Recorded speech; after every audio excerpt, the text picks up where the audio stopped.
For edge repair, you will need the following tools.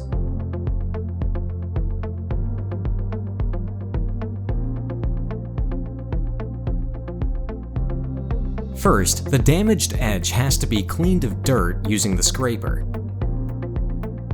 Place a metal profile flush with the panel height and secure it. Preheat the area to be repaired with the welding device, then weld the gap. Allow welded seam to cool down for 2 minutes.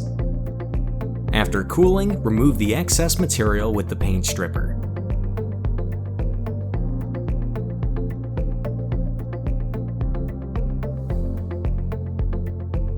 Next, smooth the area with the scraper.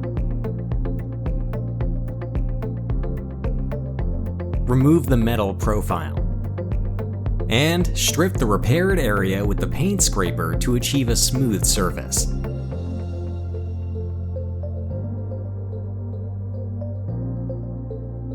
This way, the alkus solid plastic panel is repaired and ready for use in just a few minutes.